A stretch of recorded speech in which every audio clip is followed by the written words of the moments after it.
It's not inconceivable that electric vehicles will dominate our roads in the future. But for that to happen, they first need to be affordable. It's going to be a long time before we see a $20,000 EV in Australia. But this little tacker could be an interesting stopgap. It's called the Nissan Note e-Power, and it looks and feels like an EV.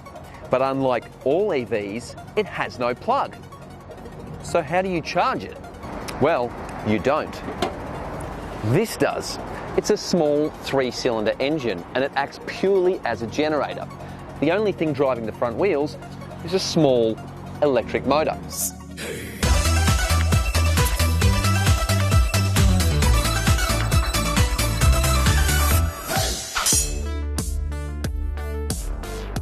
Based on the regular Nissan Note City Runabout, which was Japan's best-selling car in 2018, this hybrid version is a bit bigger than a Toyota Yaris, but way more powerful.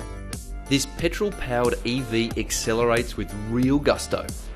This is actually a pretty cool car to drive. It basically drives like an EV. Tickle the throttle and you'll get pleasant but forceful acceleration. The 1.5 kilowatt-hour lithium-ion battery is tiny by EV standards, but the battery is the most expensive part of an EV, so its small size helps keep costs down. The battery is found under the front seat too, so it doesn't eat into the surprisingly large boot space. The petrol generator kicks in every couple of minutes to replenish the battery, and it's not too loud and only stays on momentarily.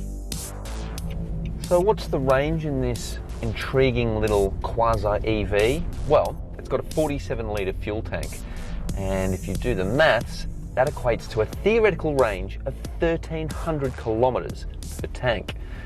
How many EVs can do that?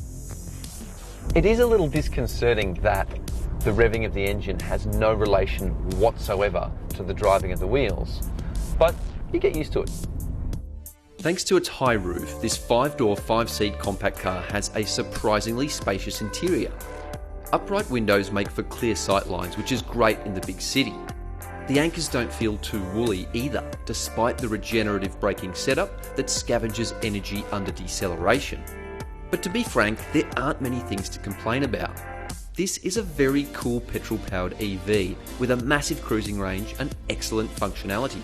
I'm really enjoying driving this car around Tokyo, but the concept is not new to Australia. Anyone remember the Holden Volt? The only problem with that car is that it kind of peaked too early, and it cost $60,000, not 20 grand. Could this car sell in Australia? I reckon it could. The average car buyer is far more EV savvy today, and more informed. The crucial question is, will it come to Australia? Well, we spoke to the managing director of Nissan Australia, and he is desperate for a $20,000 hatch like this. And I reckon this could be just the ticket. I mean, you never have to plug it in. It's got low emissions. Nissan Australia, are you taking notes?